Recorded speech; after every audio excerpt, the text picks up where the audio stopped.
Welcome, welcome. We're going to do a Neofly qualification mission. We're going to do the twin turboprop.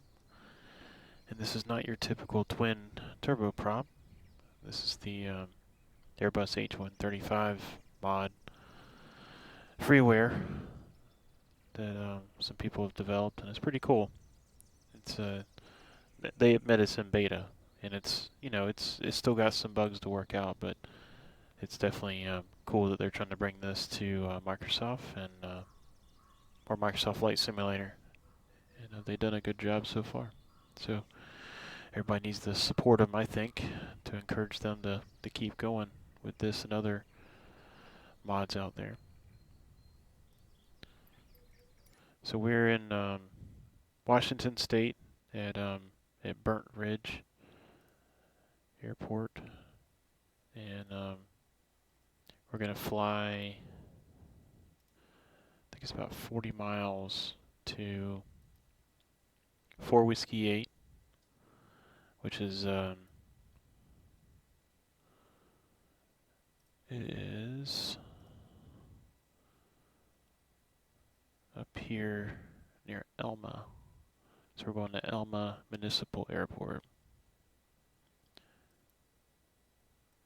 Definitely some clouds in the area, so I think we'll be picking our way through these. Hopefully we'll be able to stay visual the whole way. My plan is to fly this VFR. We've got all green lights, except for motors not on. So let's crank this thing up and go get qualified for twin turboprops.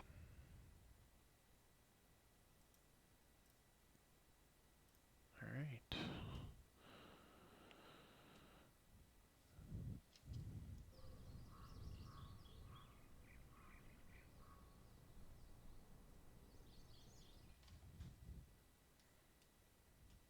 All right, batteries on.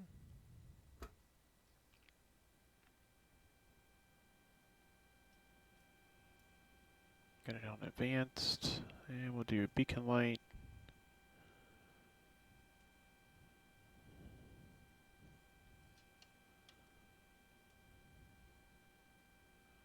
And start up.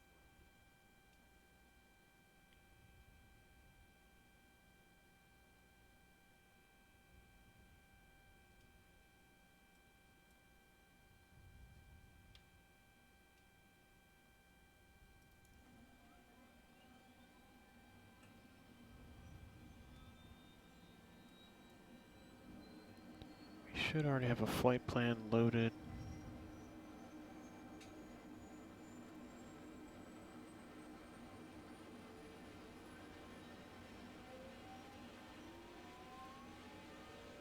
Yep, it's already loaded. That looks good.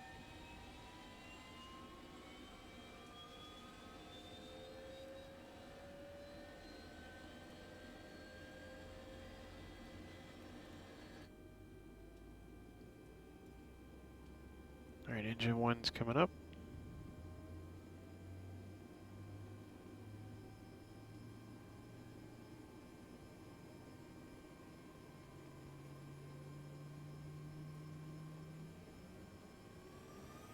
No, not doing strobe. Too distracting. Alright, so we got one good engine.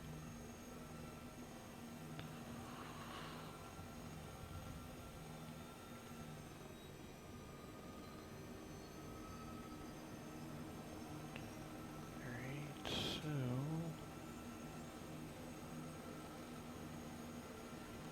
got the GPS.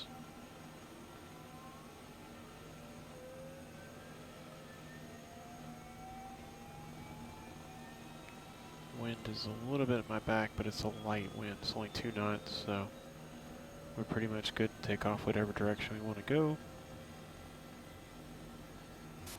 Transporter, you must complete this mission to be All allowed right, to use this category so aircraft in our company. closest airport to us, I believe, is Olympus. Transporter form dispatch to complete the qualification. Olympia. Take care of your fly and land.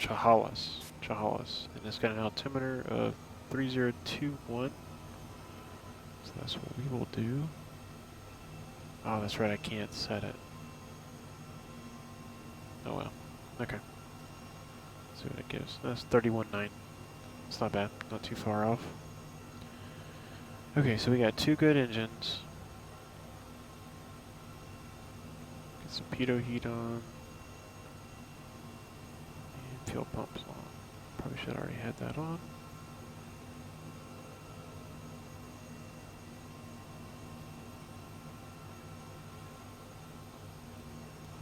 Alright.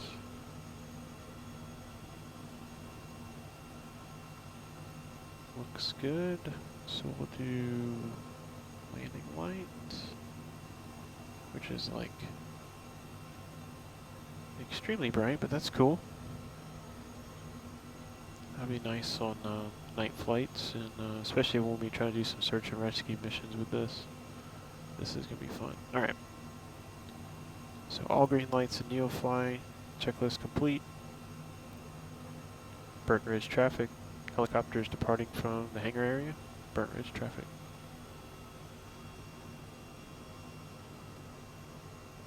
And I've definitely had to get used to the torque being different. Having to use the left pedal when you're taking off instead of the right, like so many US produced helicopters. Alright, hover checks.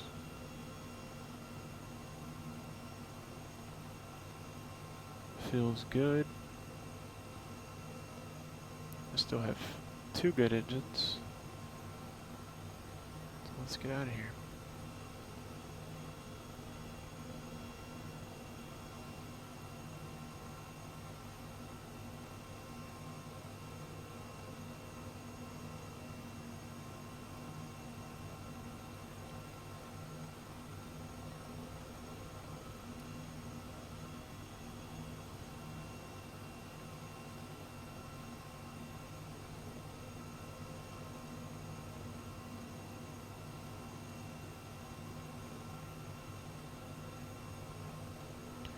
Definitely have some clouds in the area today, so I'm expecting that this may not be the easiest to do, but we will try to stay visual and see what we can do.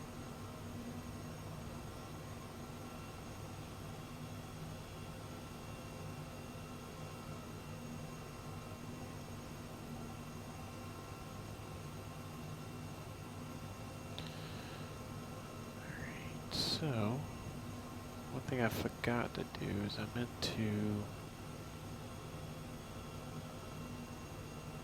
change this. Get my engine instruments on the far left, PFD. Get a moving map going. I think that's a pretty cool feature. It's very realistic. You can kind of set it up how you want.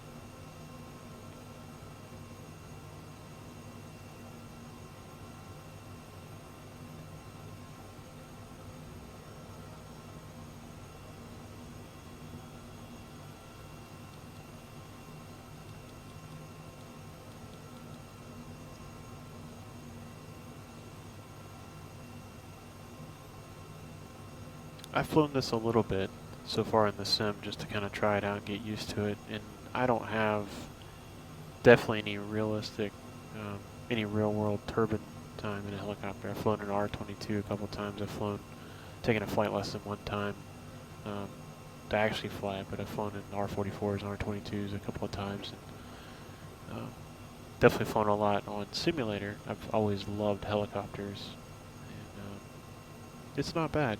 You know, you can definitely get the sensation of hovering, and you know it's touchy, just like you would expect it to be. And it's got some systems to it with the G3X avionics. It definitely, you know, has a little bit of depth to it for this class of an helicopter.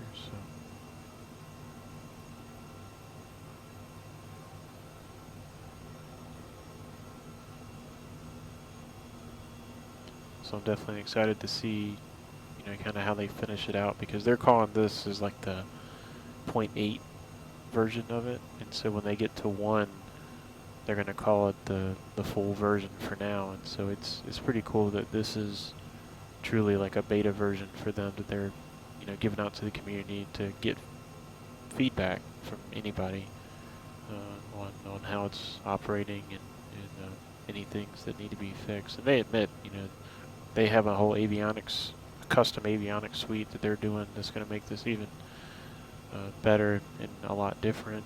I think they're working on the systems to be able to do a real life cold and dark startup, as well as the flight handling and ground handling, because they're really looking for support from Microsoft. From what I understand, Microsoft has not really been built for helicopters so far, and so they're working through the aerodynamics, they're working through the ground handling and a bunch of other stuff that Microsoft, as far as a team that they have admitted publicly, has not really gone that far on, other than just in press conferences saying that they plan on adding helicopters at some future date. This does have autopilot as well. I've not used it, so I don't know, but so we'll see. I might use it in a future one, but I don't plan on doing missions long enough to really need autopilot. So far, so good on the clouds. I think they're all behind me, which is good.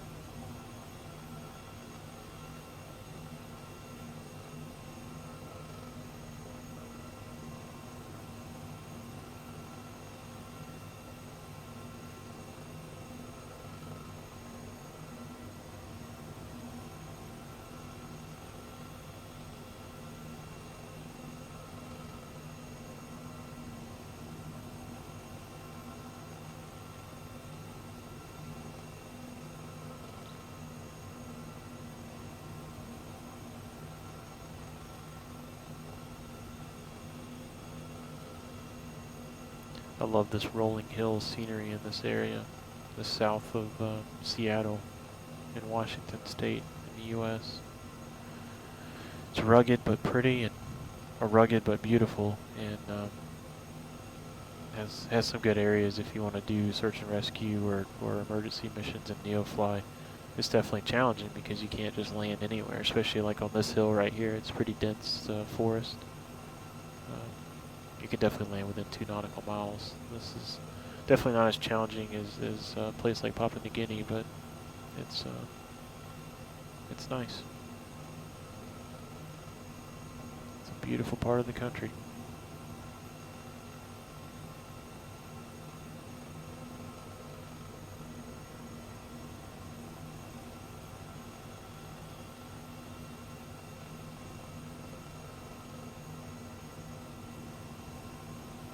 So I think the destination is going to be before I get to that higher hill.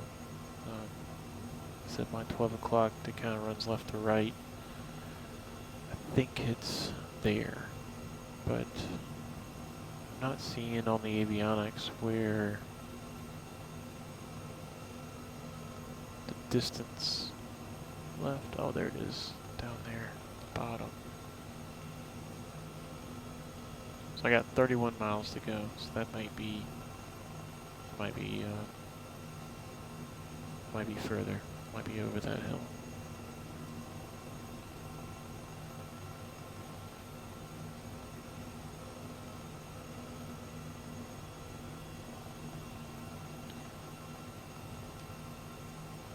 And I figured I'd do this qualification one because that's kind of realistic for doing qualifications.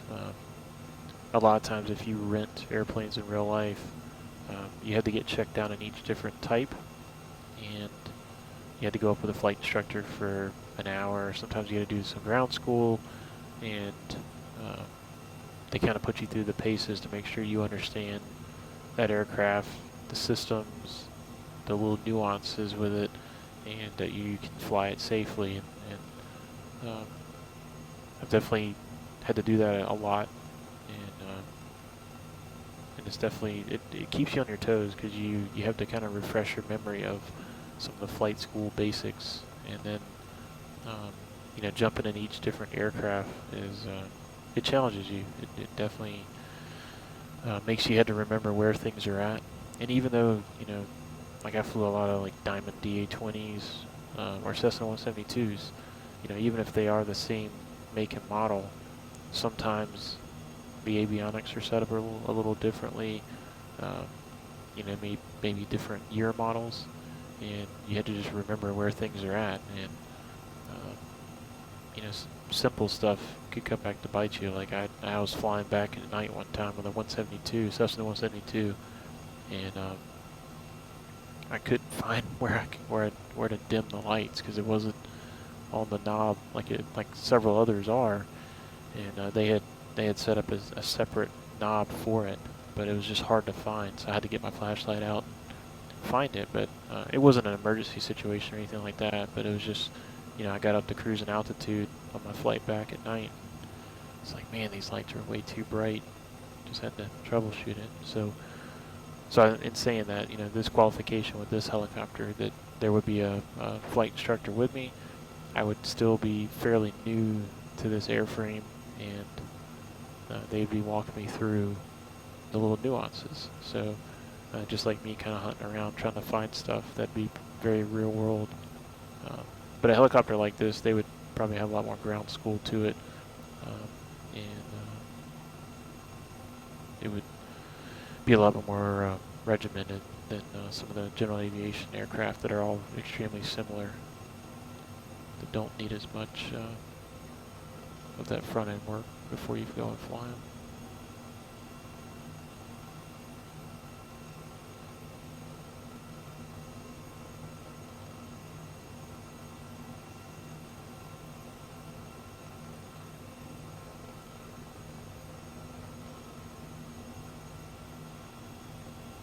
It looks like we're definitely going to be going over that hill. Looks like we got about 25 miles to go.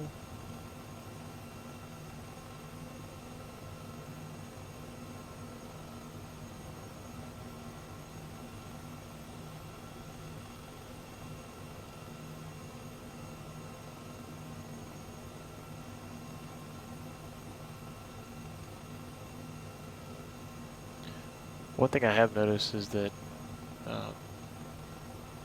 you know, at least in the R22 that I flew, and that's very different than this airframe.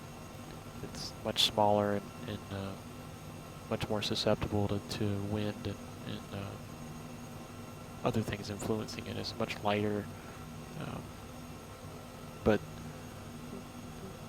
the tail boom and the way the helicopter is shaped, once you get above like 50 knots or so, you know, it really weather vanes to where the tail stays behind you. Like it doesn't try to spin around with the torque of the rotor very much at all. And so you can pretty much relax on the rudder pedals once you get to cruise flight. And I've noticed with this, like you can see that I'm flying uncoordinated, but yet in a real one, it would stay pretty well coordinated at cruise flight. So I don't know if that's something to do with some of the Microsoft aerodynamics, that it's not able to pick up on that tail boom to weather vane it into the wind or what.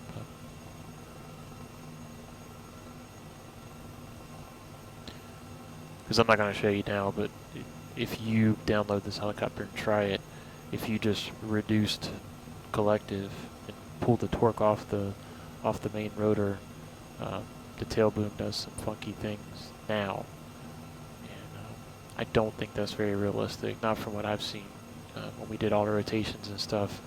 You pull the collective out and you feel a little bit of something, but it's not drastic. Not like what's represented here.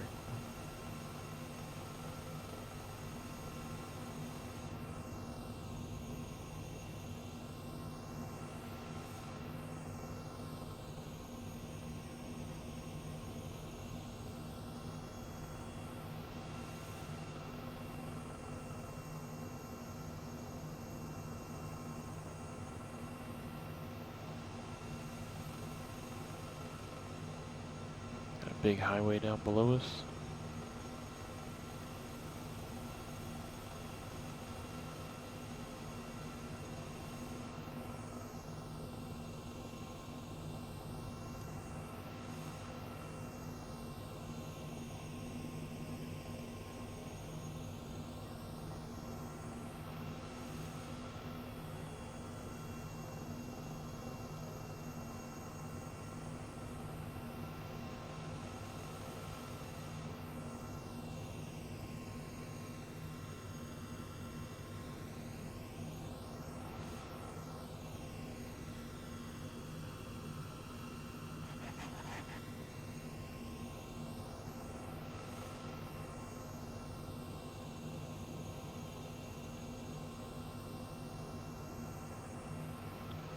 It's a very winding river. I'm having to contain myself from dropping down to treetop level and cutting up and up through the river and flying in. But I'm on a qualification flight, so I need to behave at least for one flight.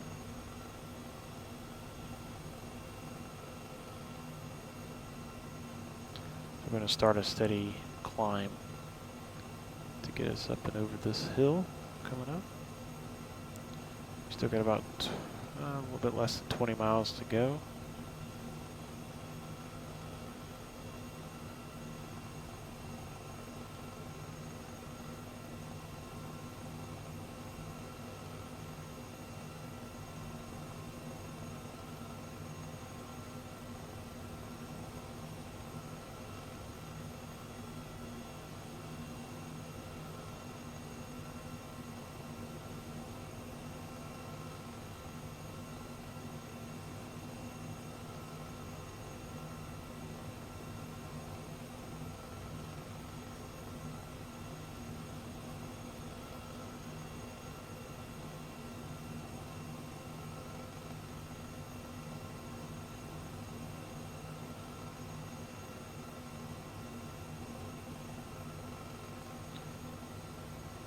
That is down there. Like a sawmill.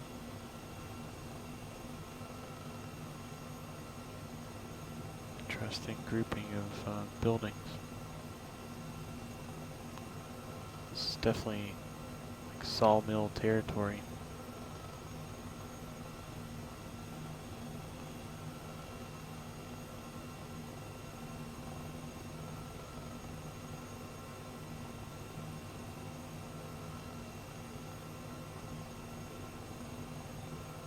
A lot of the big logging outfits are based in this area.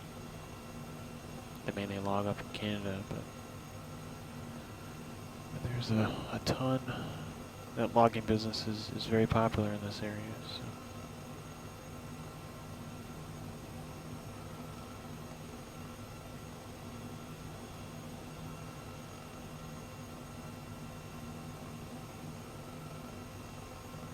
Should be good. Level off.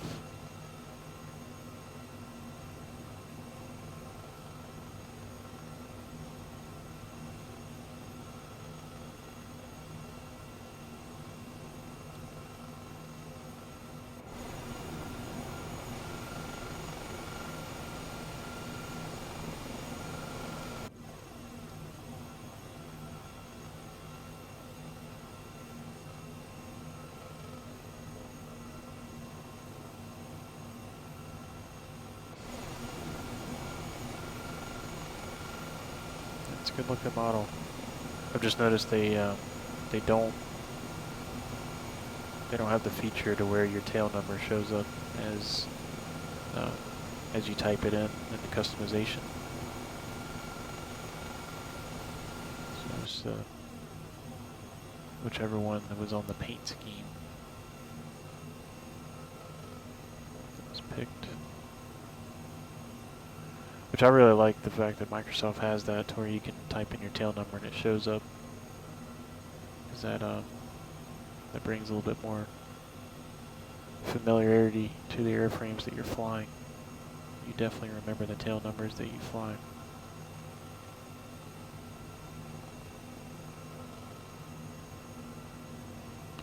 some good openings in the trees down there to put this thing down if this was a search mission or an emergency mission. Then I wouldn't hesitate in this, but I could probably get the X-Cub in that one.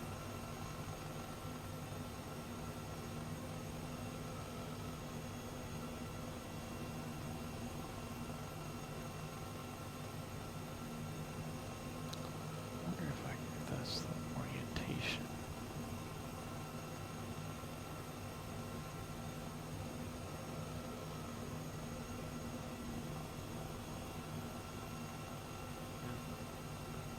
See if I can maybe do track off. Yeah, I think it is. There we go. That feels better.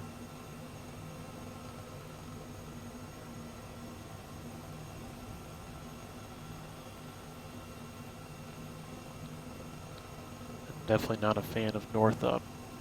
Only when I'm looking at maps for fun, like Google Maps or Google Earth or Bing. I use north up for reference, but if I'm traveling, I'm using a road map or my phone for directions, or if I'm flying, I won't track up.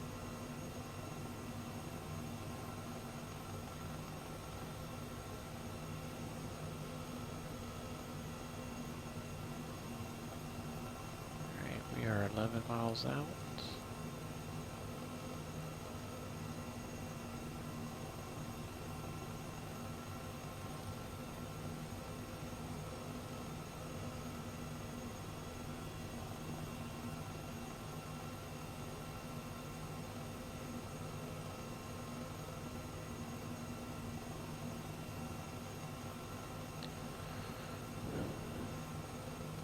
Elma traffic, helicopter November 135 Alpha Hotel, 10 miles to the east, descending through 2000 to land, Elma traffic.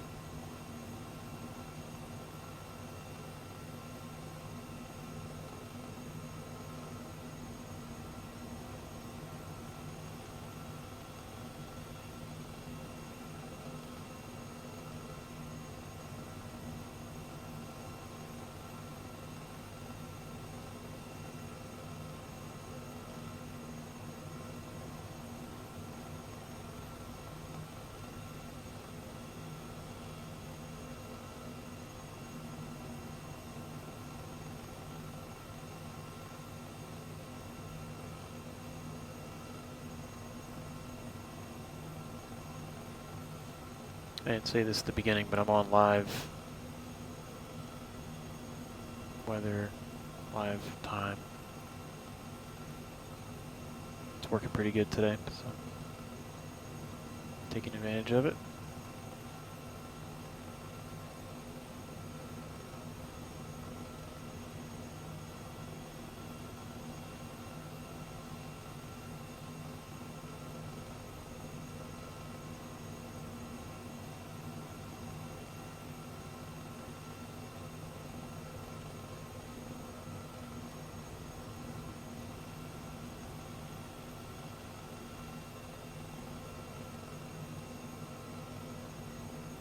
Oops, sorry. I tried to jump over quickly to Sky Vector to see what the airport elevation is.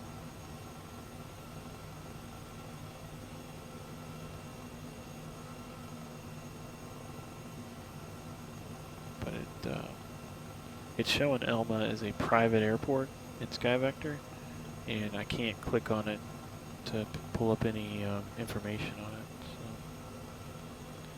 So I should have done a little bit better job of flight planning to figure that out. But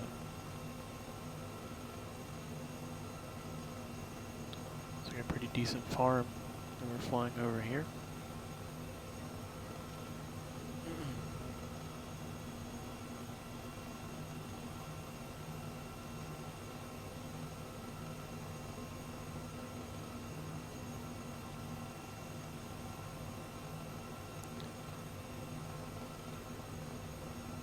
Elma traffic, helicopter November 135 Alpha Hotel, 5 miles to the east, 1,100 to land, Elma.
airport should be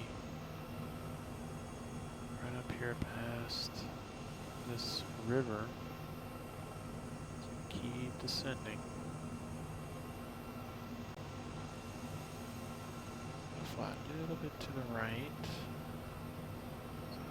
Overfly the field directly.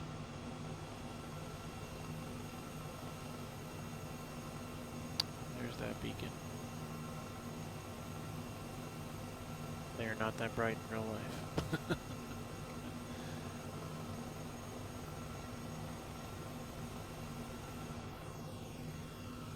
Alright, so the wind looks like it's favoring landing from landing toward the southwest.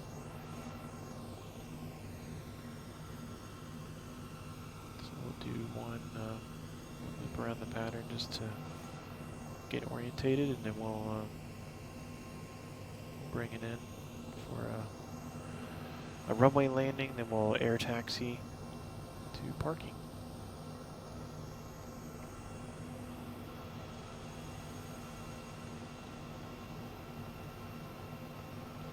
Elma traffic, helicopters, upwind for the active at Elma.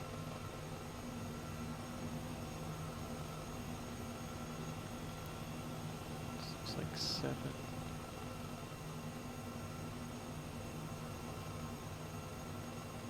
7 and like 2, 3. Maybe.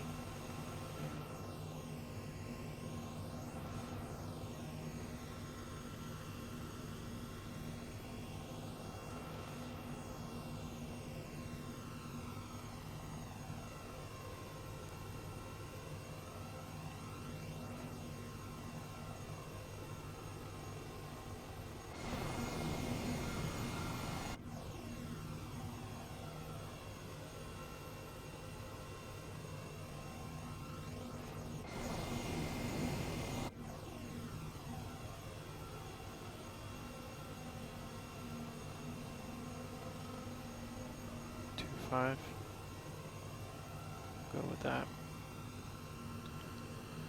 Elma traffic, helicopters on downwind for runway 25, Elma.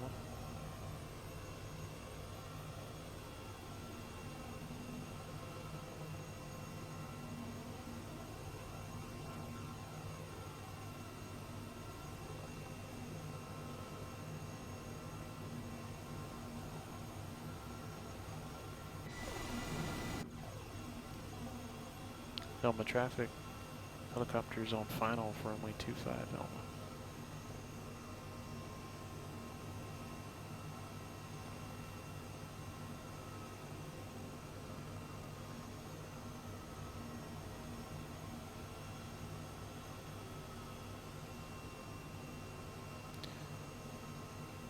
And even if I'm wrong, if people fly in here and they know it, they know that if I'm calling out a 2.5 or a 2.4 or 2.3 number, which direction I'm going to be landing.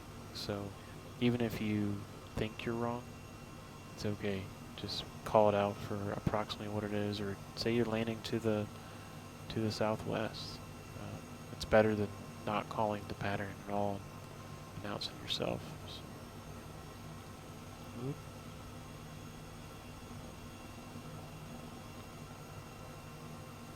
When you get closer to the ground, it transitions. Like I was holding the right pedal as I was on the descent, but then it transitions at a certain point when you get into ground effect, I think.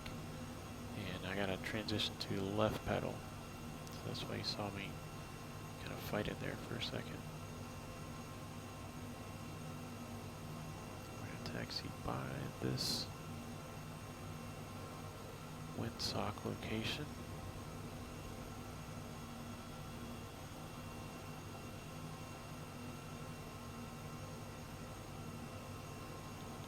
Set it down right here. My tail rotor over the grass.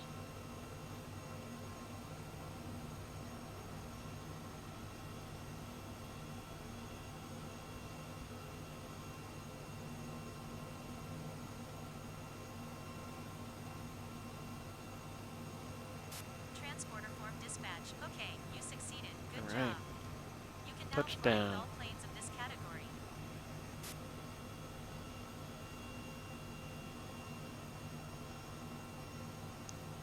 So we'll get some, get the heats off. So we'll burn up the pitos. And I'll let everybody know we're not flying by knocking the landing light off. Just idle for a second. Go check Neofly.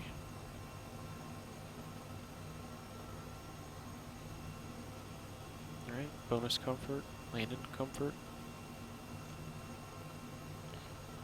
Vertical speed of 46 feet per minute, which is awesome. So now we can go and take this thing out on some more missions. It's going to be fun. Alright, thanks for joining me. See ya.